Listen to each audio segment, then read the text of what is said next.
good afternoon, aloha, and good morning, and good evening, and good night, depending on your geographical zone. Good to see you. we were away for a bit. Jesse held the fort. Yay. Thank you, Jesse. Mahalo. Yeah.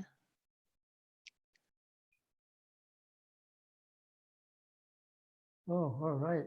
You have Kyoto, Honolulu, British Oh, Columbia, happy Maui, to see you. Oregon, Massachusetts, more BC. Yep, a number of our BC yogis here. You're not tired of us from Hollyhock last week? Steve, I still hear you as pretty quiet. You might want to just make sure that microphone is a little bit closer. Yeah. Okay. How's that? Better. Yeah. Okay. Thanks.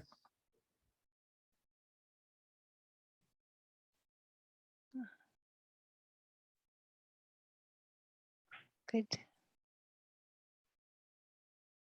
Glad to see you, Tang. Kamuela, Monterey.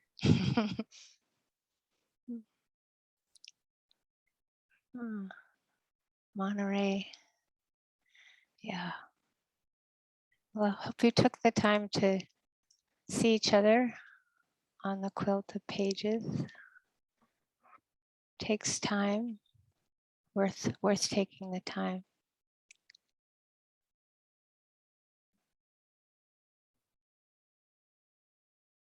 Yeah.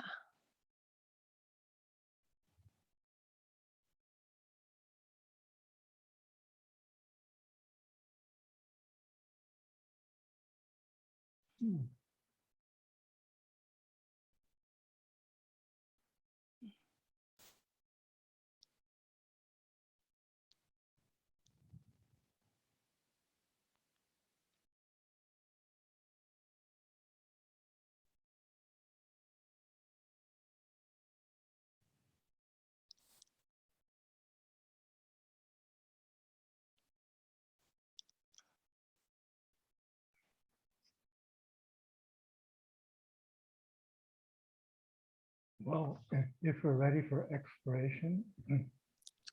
We can't quite hear as well, Steve. I don't know if it's. Okay. That's better. Is that better? Yeah, much better. I'll hold this little piece right here. Okay. Good enough? All right.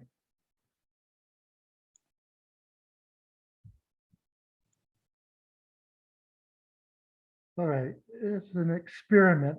Bring your awareness somewhere around this column, solar plexus, abdomen, lower abdomen by the below the belly button. Someplace that feels like your center right now. And from there, see if you can feel the body sensitivity, like the whole entire body sensitivity, which means that aspect of bodily awareness that receives the imprint of the elements, textures, temperatures, pressures, vibrations, in order for there to be body consciousness, without which there is not body consciousness. So attunement to the body as a receptive organism that comes into contact with touch, temperature, pressures, and vibrations from the elements. And then from body awareness, notice which of the other body perceptions and receptors come into your awareness. Visual, whether the eyes are open or closed.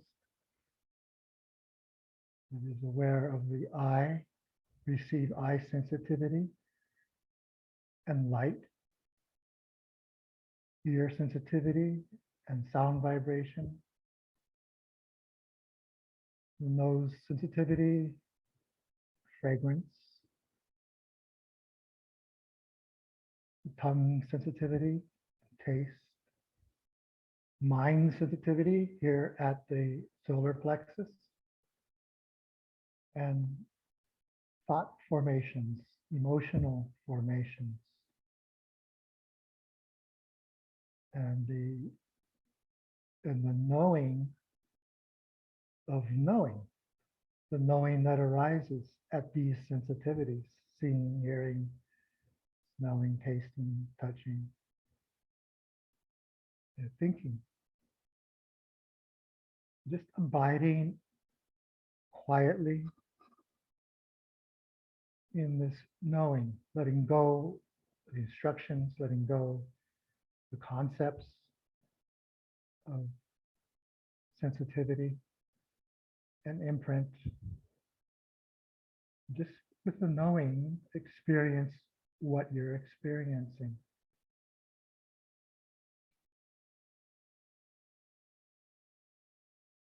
Perhaps with the understanding that body or breath is your foundation anchor, place where you can always rest, where there's the restoration of stability and the attunement that can immediately know a sound, a visual experience, a thought formation, an emotion, or a cluster of thought, feeling tone, pleasant, unpleasant, neutral, emotion or emotions, bodily sensations.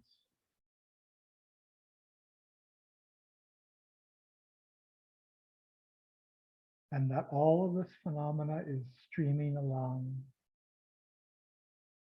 attuned to their ephemeral nature, their flow nature, the understanding of which makes it all essentially okay, just as it is. Arising, passing, pleasant, unpleasant, strong, medium, light,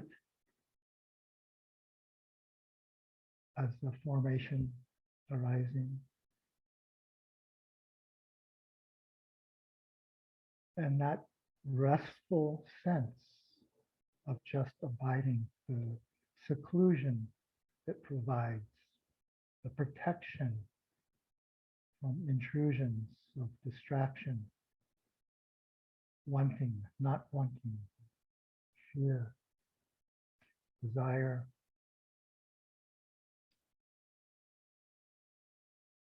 seclusion, solitude, rest,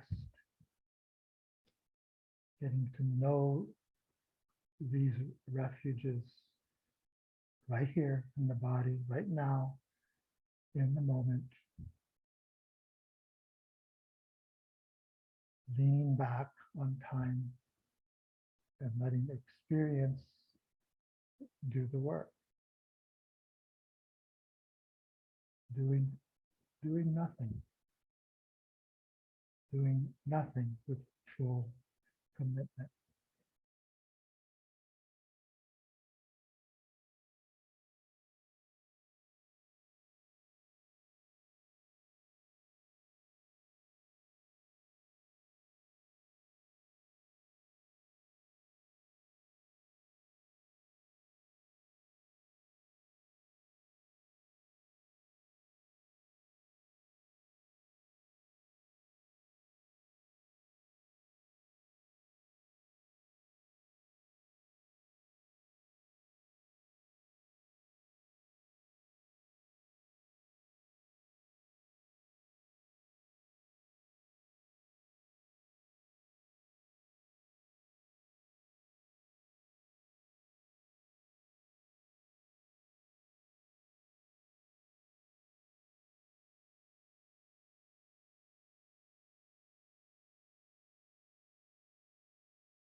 in the last couple of minutes of the sitting, calling up the goodwill of metta, Brahmavihara. You can also call it from your solar plexus area, or wherever you feel your core, abdomen, below the belly button. May metta arise and abide in the feeling sense of this well-wishing, goodwill for yourself, your body, your being, and all other beings.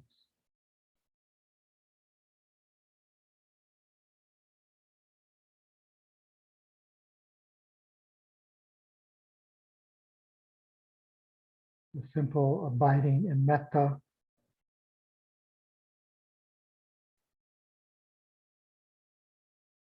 it's metta's nature to extend, expand.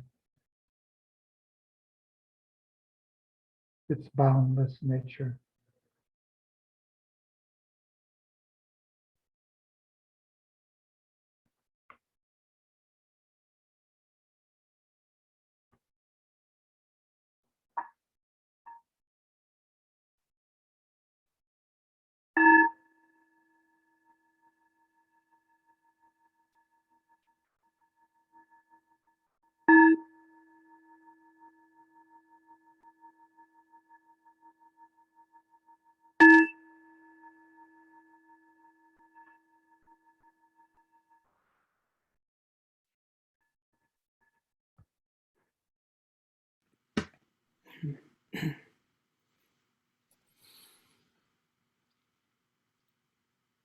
Thank you, Steve. Now that you have a bell with you, I will have to change. There's an audio setting on Zoom that the tendency is like it'll dampen any sounds it thinks are external. So anyway, we'll switch it so it rings loudly. It's beautiful. Thank you, Jesse.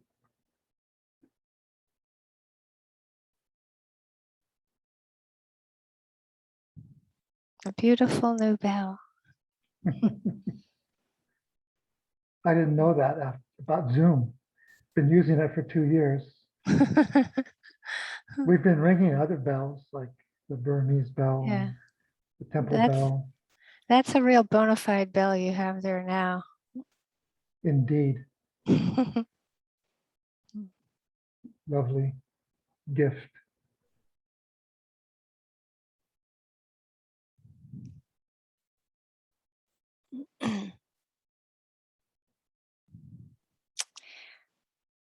So the talk today is about perception and gratitude.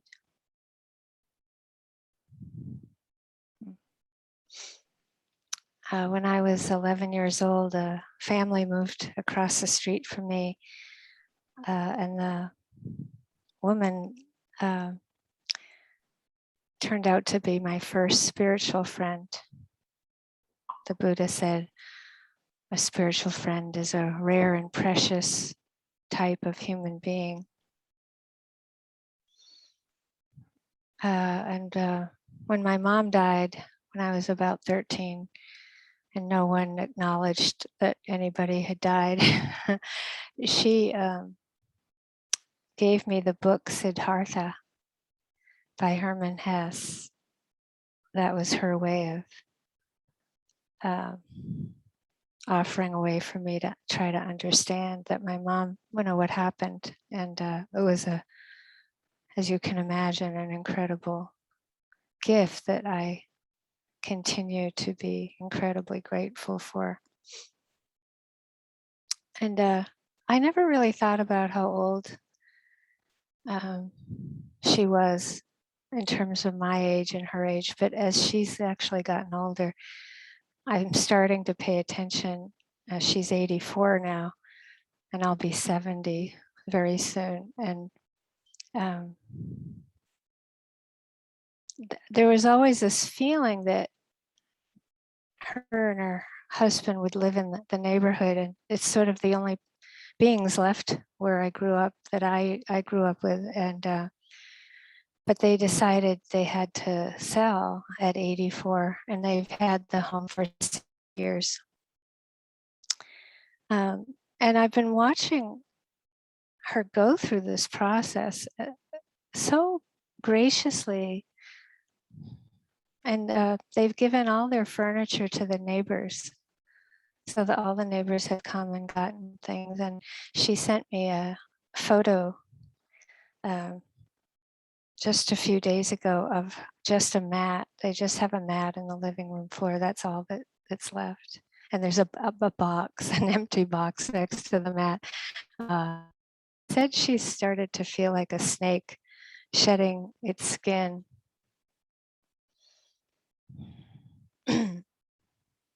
And the other, they've left now, and said that she's so grateful to know that undoing can be done.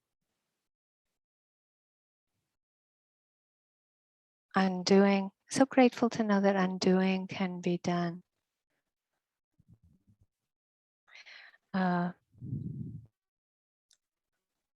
It's an interesting way to approach shedding. And I think that autumn is a wonderful time to contemplate shedding as the leaves are shedding. So again, with such light and such color, I think when I grew up in the northeast of the United States, there was a sense that how can so much beauty be in the dying? Yeah, there's so much to learn from that.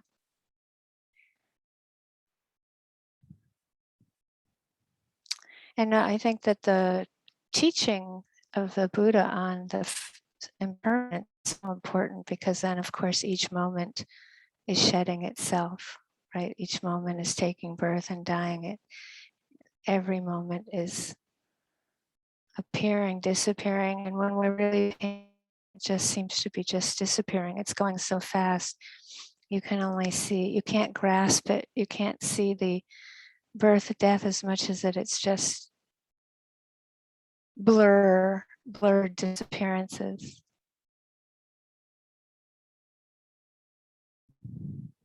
And seeing that and understanding that brings a great contentment and peace, because you see the futility in grasping.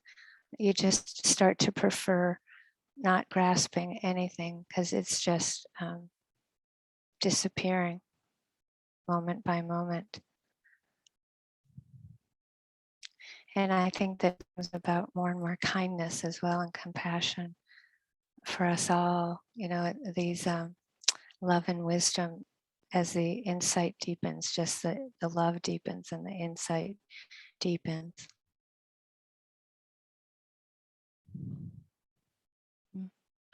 Recently, we saw a video of someone we've heard about for a long time in Burma. He's known to be an arahant, a fully enlightened being. And we've heard stories of him, but when we hear stories and ask or inquire where is he, he's always gone to a different place. It's like he's always hiding. And the more known he has become, the more he hides, so he can have a quiet life. And we had heard that Sayadaw U Pandita had been his teacher at some point. At any rate, it's kind of interesting, because it is something. There's a Sayadaw at the Sagaing Hills at up above Chaswa Monastery. We always ask if he's heard of him, because for all of us, I think if we ask you, well, how many fully enlightened beings do you know? Usually somebody isn't even counting on one hand, right? It's like not that many. And so it's wonderful. It's always been wonderful to know he's alive and out there. But it turns out that he has appeared, and thousands and thousands and thousands of Burmese people have come to see him. It makes me tear up to even mention that, because he's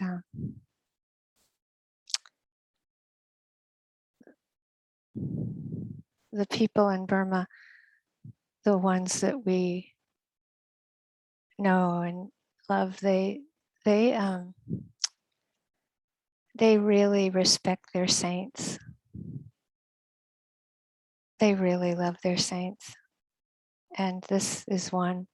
And there's a few interviews with people that are trying to come to be around him, and they all just say they feel safe and protected, that he's appeared. They know he's appeared because it's such a hard time there. You know, it's so obvious that he's decided to come out of hiding to bring strength and courage and a feeling of protection to people.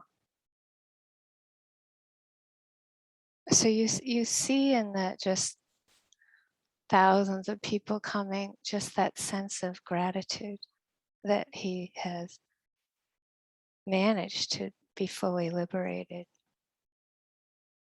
That energy of peace is so powerful. They say there's a fragrance to it, a fragrance of peace. And they feel him as a guardian.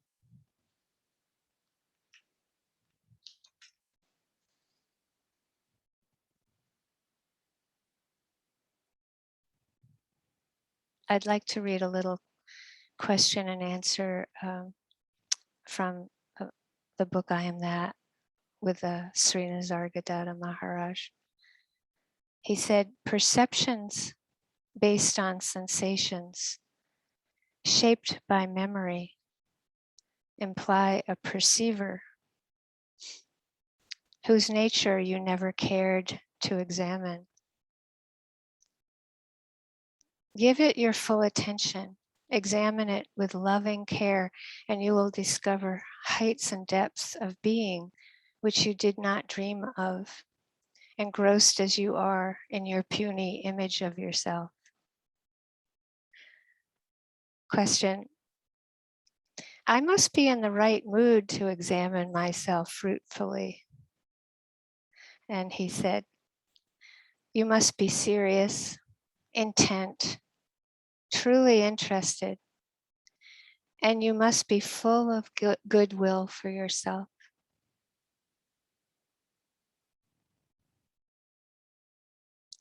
Full of goodwill for yourself. Steve ended the sitting with us opening up to that goodwill, right? This intention, and that we can cultivate that intention. And so this idea that we can be interested in perception itself as it's shaped by memory, and that the memory's implying a perceiver, but that we can come back with the attention to the bare attention that isn't shaped by memory, meaning conceptual and non-conceptual reality, right? That the non-conceptual reality is always there. It's not shaped by memory. And then when we put a name and form on something, we have a thought about it, we describe it. It's not wrong or bad, but that word isn't reality. The name of a bird, blue jay, or the word bird, or the word hand, or the word nose does not, it can never describe the experience, the direct experience in the moment.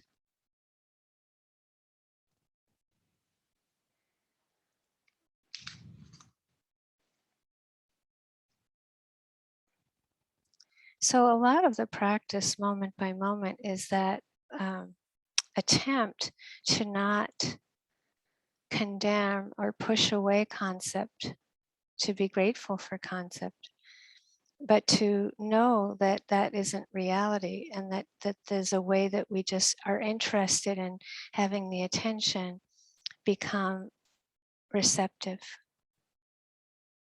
You're not making it happen. The attention is receptive, but we miss it. We miss it because there's such a need for the security of the concept, foot. I am going here, I am going there, I was born, all these concepts. And so it's fun, to really see that if we don't have that overlay that the experience should be conceptual and non-conceptual, in fact, to accept that the concepts will appear, the thoughts about experience appear and disappear, then it can be just interesting, as we did in the instructions. You go to a sense store, like right now we can go to seeing, and just be aware of seeing and bring the attention to the eye door themselves, and to just notice. Right now you can notice color, receiving shape and form. And then we might might notice the concept, oh, that's the sky, or that's Stephen or Jesse, that's a curtain, that's, we might look at the different faces, and we see the words underneath each person, if you have them there, and we'll have the name, but then that has nothing to do really with the moment where we receive the color, shape, and form. So there's that receiving of life itself, the aliveness of seeing itself. It's called bare attention. And then rather than try to push away concept, one will see the concept, the thought will arise and pass away, and we can come back to the seeing. Being. It's just like seeing and being without the overlay. And we can learn to do that with each sense door. Like with hearing, the eyes are usually more easily closed with this, because it's easier to have the practice of the receptive attention and to receive the texture and vibration of the sound. And we might think, oh, Michelle's voice, or a bird, or a stomach gurgling, or this maybe a car going by, or a siren, whatever it is. But it's like we can have the words come, but then it's so important to be able to come back, just to start again and come back to the changing textures and vibrations. That's the direct experience, where we really can understand impermanence directly, anicca, or dukkha, that because of the impermanence, there's this unreliability of experience, not dependable because changeable. And they're so interrelated, right? Because they're of the impermanence, and because of the unreliability, it's not controllable.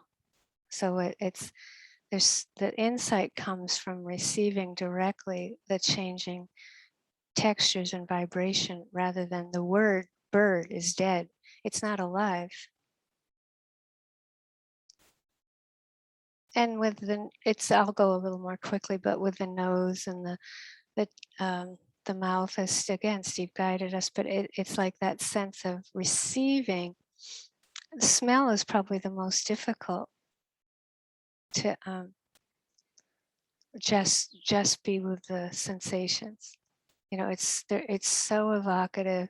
It's considered the last sense door to be there when we are dying.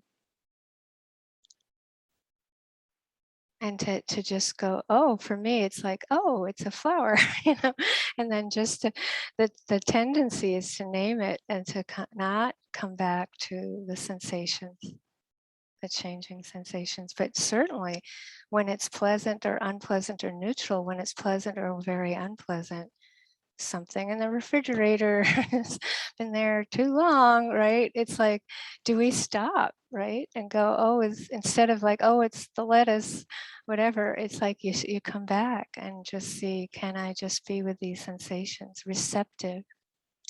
And the idea is that through this process, we can be grateful for seeing itself, the aliveness of it, be grateful for hearing itself, especially as you get older and the sense doors diminish. I think there's actually more possibility for appreciation and gratitude. And of course, our fathom long body, again, it's like, oh, there's the pleasant, unpleasant, neutral. And there's a just so quick to go, oh, that's pain. Oh, that's my lip. Oh, that's my elbow. Just where the attention, the seriousness, and the goodwill, that balance, that paradoxical balance of just being willing to take the time, and the habit of believing the thoughts about the experience versus that vast field of heights and depths of being, as Nisargadatta calls it, of being willing to have the attention receptive and often then grateful for receiving life itself.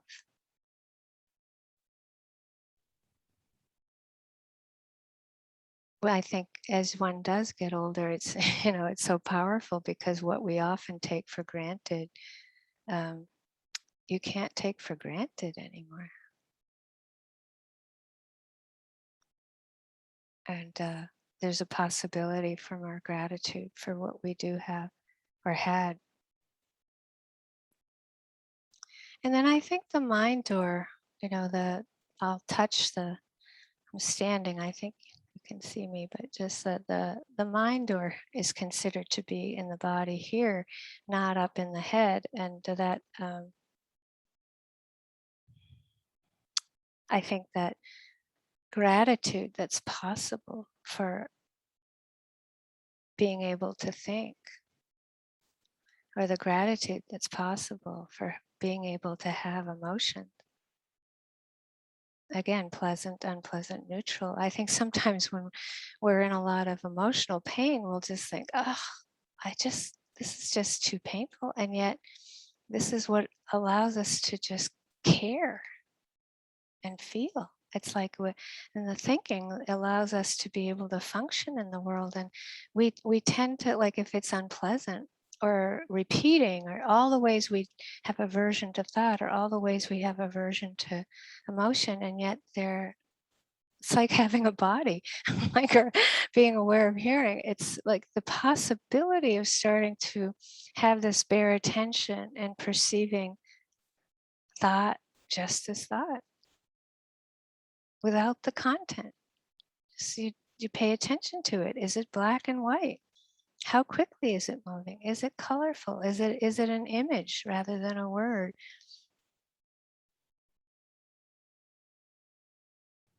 And with emotion, we can go from appreciating contentment or happiness or joy to appreciating grief and anger and fear, and also indifference. Sometimes it's really great not to feel, not to care if you're feeling overwhelmed. Sometimes it's a protection. And of course, I'm saying this all in the context of when there's equanimity, when there's complete acceptance of how things are, of the range of joy and sorrow, with all the sense doors. The heart is connected. It's not indifferent. There's no need for indifference. There's no need for reacting, taking it personally. When seeing it so clearly, there's no resistance to what's appearing whatsoever. There's that moment to moment peace at the 6 sense doors when equanimity is present. And that is the mind of an arahant. That we have these experiences sometimes that are like an arahant, a fully enlightened being, and that is the moments, if the equanimity is really pure and deep, and the mindfulness pure and deep, and there'll be a flow of seeing, smelling, thinking, emotion, body sensations. Just there's this karma living itself out, all these pleasant, unpleasant, neutral. It's just flowing along. And one fully enlightened being just is living that out completely.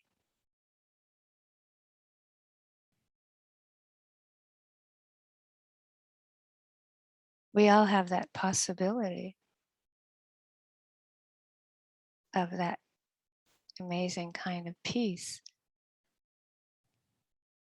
It's so inspiring when we have a few moments of it. This is what's so funny about it. We can talk about it, but it feels wonderful to be peaceful. It's wonderful.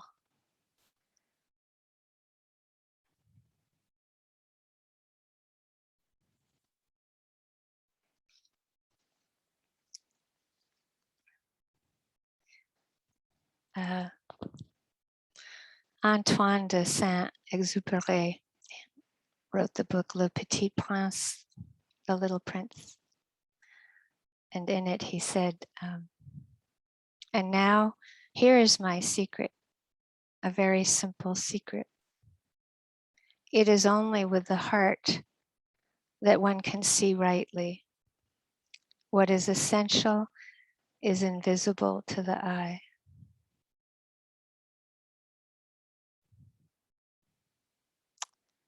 What is essential is invisible to the eye, only seen with the heart. So the Dhamma, the truth, the Dhamma is invisible,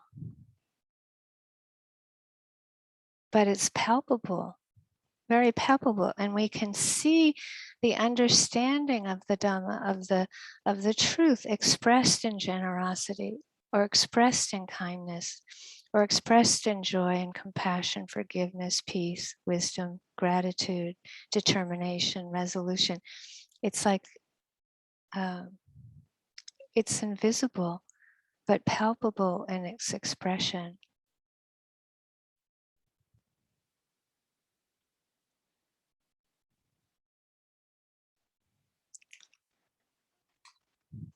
And of course, if one isn't identified with moments of generosity, it's a selfless generosity. If one isn't identified with the forgiveness, it's a selfless forgiveness, etc. So I think sometimes when we're really affected by something, say we really love the earth, we're really connected to the earth, I think sometimes we might be surprised if we have a lot of grief in relationship to the unraveling of so much on this planet. And it's like, rather than go, oh, this hurts too much, we can shift to that receptive attention where we can receive that. Of course, there's, if you love something and are connected, you will feel sadness when it passes or is unraveling, or if it's hurt or harm being done. And then one can shift to the gratitude for the earth supporting us and how much it has, we're a part of it, of course, our bodies, our minds, hearts, we're all supported and interconnected in that way. But it's so important to see that it doesn't have to stay stuck or identified. Mine. It's like a shared universal experience that comes and goes. It's impermanent. So what I'm trying to say is that we can feel grateful for caring. And that if we care, that it will not just stay pleasant in the pleasant zone, because whatever's appearing is uncontrollable.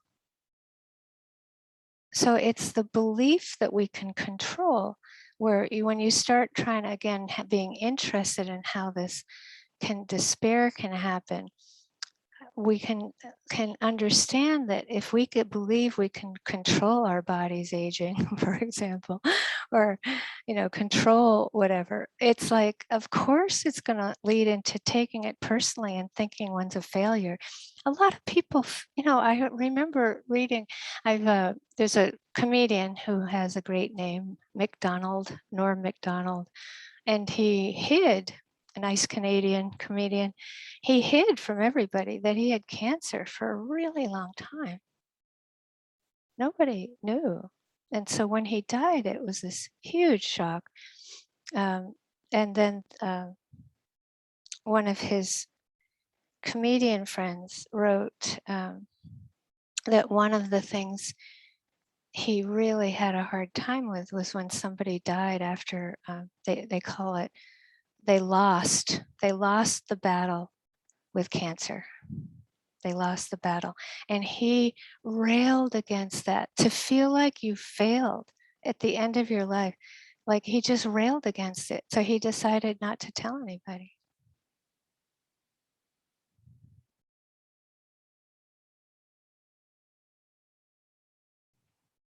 Why should we feel like a failure when our body starts getting old and others? And, it's like, it's unbelievable that that's even a concept in the human world. And I do think there's a level to where respecting elders, respecting the wisdom of elders and what can be passed down. I think in this pandemic time, I've really had a sense of, in many areas, small institutions, large ones, but it's schools, whatever, but there's been a loss of a kind of handing down of wisdom.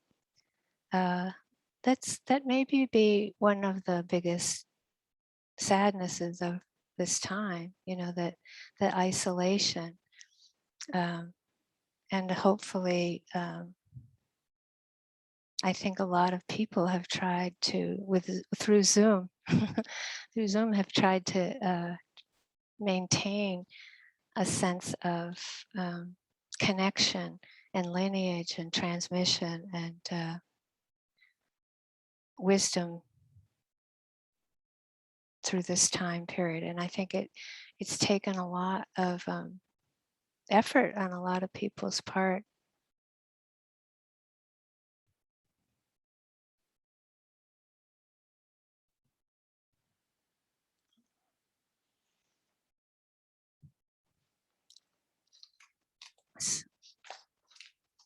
So I think that in terms of the pain in the world, whether it's physical or mental, emotional,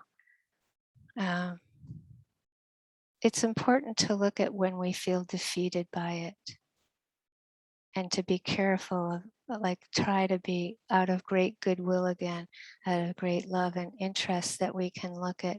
Often it's not pain we're defeated by, it's aversion to it. It's the not wanting it to be there, the resistance. And I'm not going to say that much about it right now, but to know that the pain in the world calls us in deep. It calls us in deep. That's one of its benefits. It's just, it's something one can't ignore at some point. And so it motivates us to understand how things are and the difference between conceptual and non-conceptual.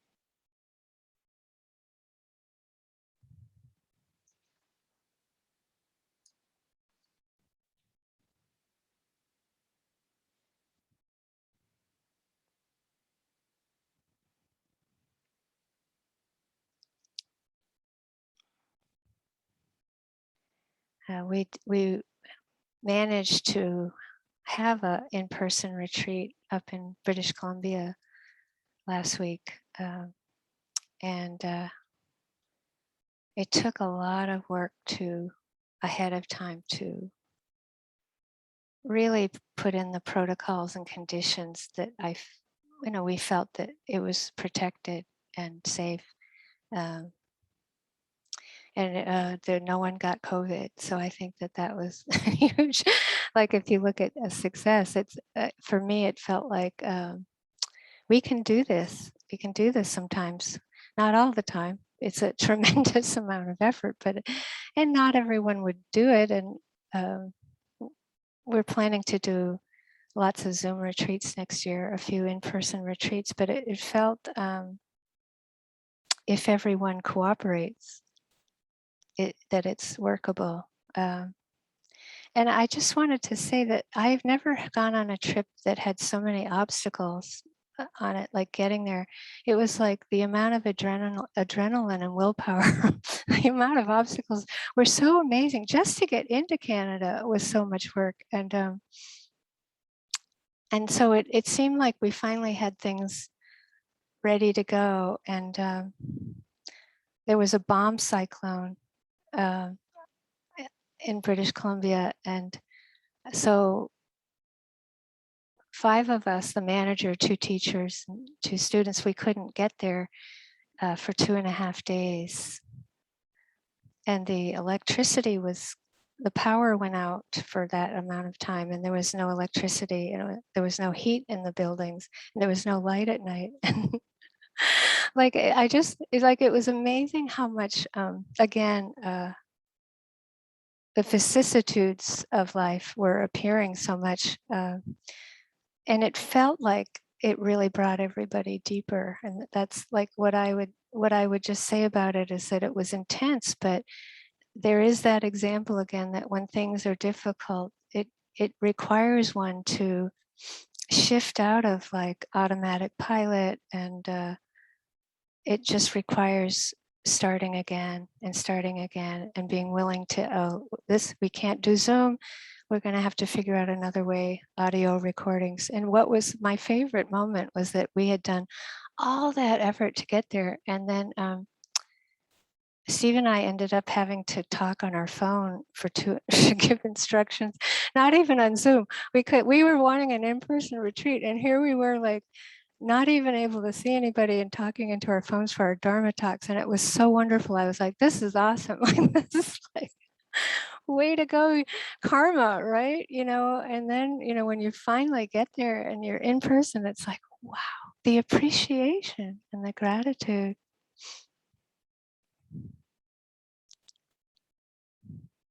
And I felt my experience of getting there and the difficulty of it and some of the incompetence I faced in going, what I felt that most people were really trying and really kind. And I particularly saw that with the people working in the planes. And I remember I could see that they were so stressed out, and that I just made sure I took the time to thank them and how much courage they had and how long they've been at the difficulty of it. And these 2 women just started sobbing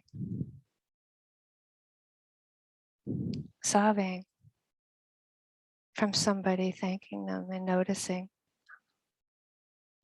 And it really felt like that. I gotta say, I had too many COVID tests, expensive ones. And again, it was like sometimes it was very tight and difficult, but I found everybody trying to make it work and kind. And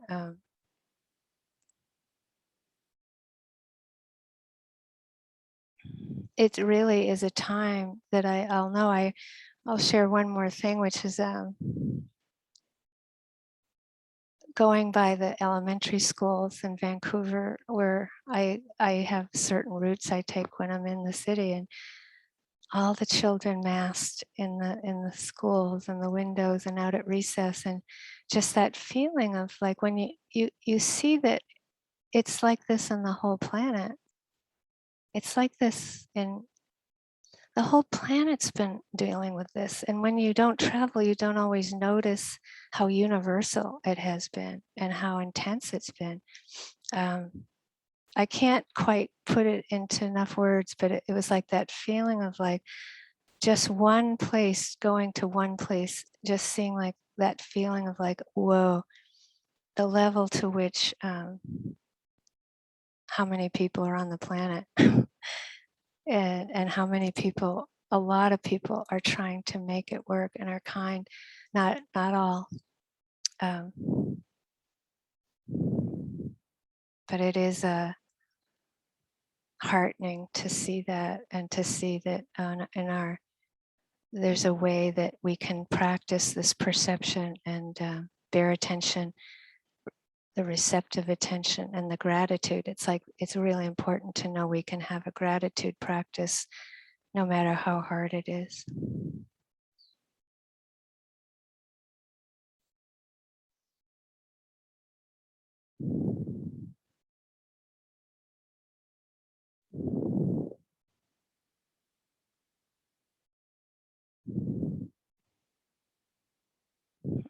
Grateful for Zoom. Okay.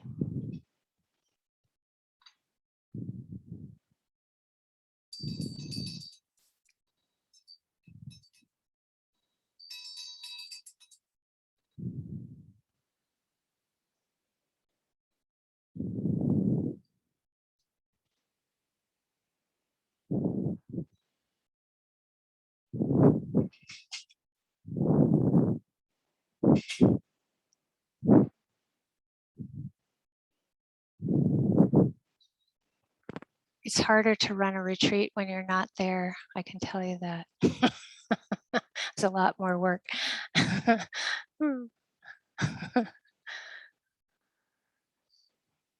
Any question for Stephen or I, the instructions talk?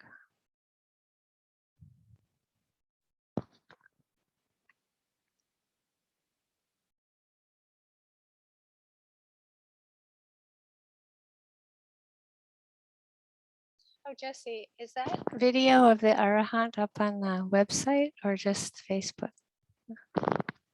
It's up on our Facebook page. So if you go to it, you'll see there's I can't remember if it's just a video or there's a few articles about that Maha Bodhi Myang Sayadaw. Yeah. And if there are folks not on Facebook, I'll go find them now and put them on a link here. I'm not on Facebook.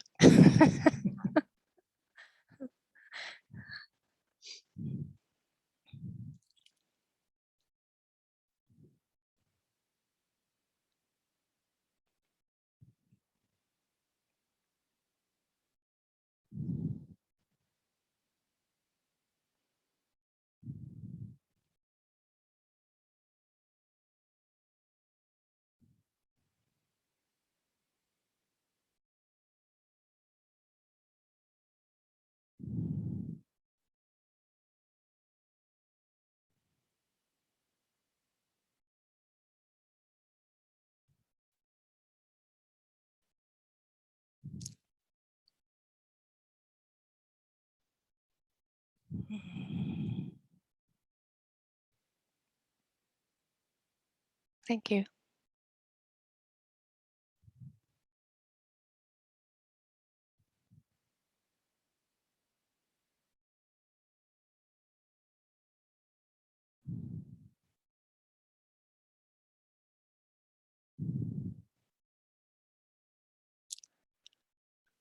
Is that Susan? I just want to say, oh, sorry, I didn't. Did Susan have a question? There's someone asked a question in the chat. I just wanted to say it. It's the bell ringing is not a problem with your audio. It's that if we ring a bell, we have to set a setting so that our Zoom isn't dampening the sound. So we'll get it straightened out because Michelle, your bell didn't really come through either. So you know. So anyway, we'll get it sorted out. These guys for next time. There's a way for on our end turning off the dampening and having it be the original sound. So you'll hear bells in the future. And then if anyone has a question they want to ask, there's a button at the bottom of your screen that says reactions. And there you click a little button that says raise hand. And that way we know you have a question to ask.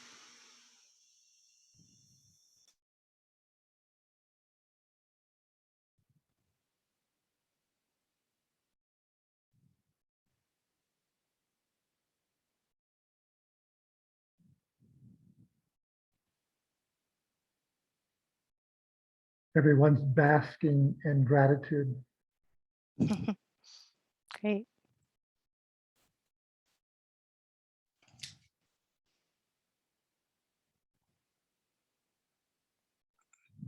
Well, I have a story that I didn't give at the end of the talk. If there's no questions, I'll do that story. But then, where was the retreat in BC? Hollyhock up at Cortez Island.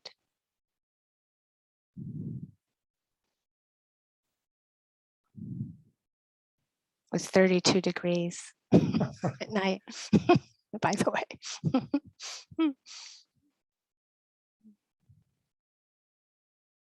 Okay, so, yes, you're welcome.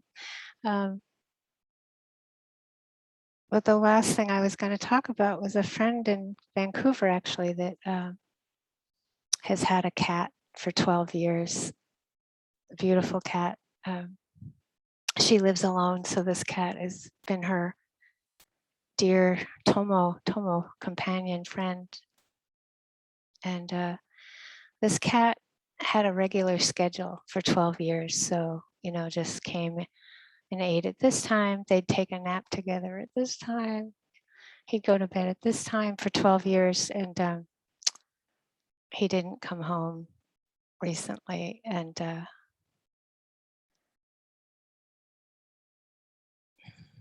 it was so hard for her that she wrote me that night, I can bear anything but this, because there was the feeling that he must have died because he, was so out of character. And so I told her to open the door and sing some lullabies. And she decided to lay on her couch and keep the door open all night. And he hasn't come home. So she texted again and she said, how can I do this? I see his bowl of food and water and pillows. And so I just said, every time you see the bowl of food or a pillow or anything inside or outside, stop and be aware of seeing like we just did. And then to send him loving kindness, because that's what he needs, right now. You need it. Do compassion for yourself, loving kindness, compassion for yourself, loving kindness. And then the next morning she was so sad. And at some point she just hit this place. She said, I really had to receive the teaching on impermanence, or I couldn't handle it. And this is what I mean by going deep. She just really accepted impermanence, and her whole sense of what happened turned into gratitude for the 12 years she had with him. And just like such a blessing. And she's been sending me pictures of her with him or him.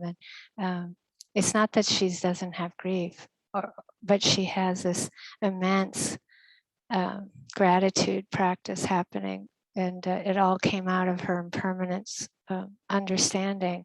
And I think it's just so powerful when we all go through these intense times. It's an intense time these days anyway. And I think that it's very important to know that the emotions that come, they're important, and they're doorways, they're portals to not expect that the grief will go away, but that one will receive the impermanence teaching, and then feel the gratitude she had and has for that 12 years of deep friendship with another being, So I just wanted to offer that. I was going to offer it, but I felt like we needed time for questions, but we don't have any. So awesome.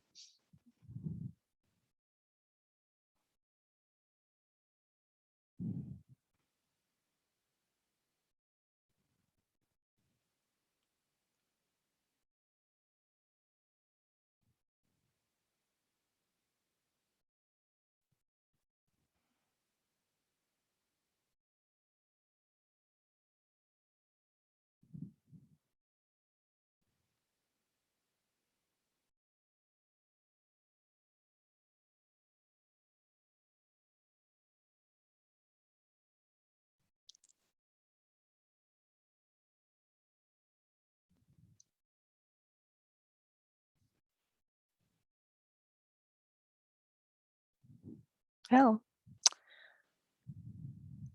basking in gratitude. Okay, not bad. Yes, grateful for Tomo. Grateful for spiritual friendship. That's So you our might, yogi from Kyoto. yeah. So you might take some time to look at each other again and seeing, receiving, Gratitude. We're all a tomo for each other.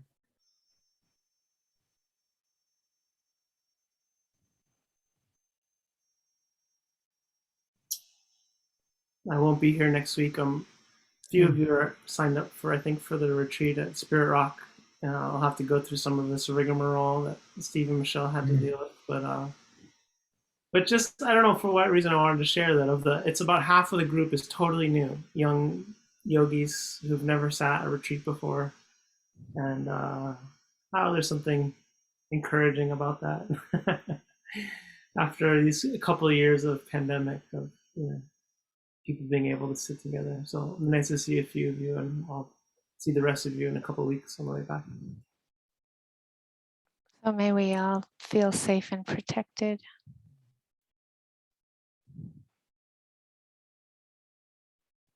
We can be guardians for the world with our practice.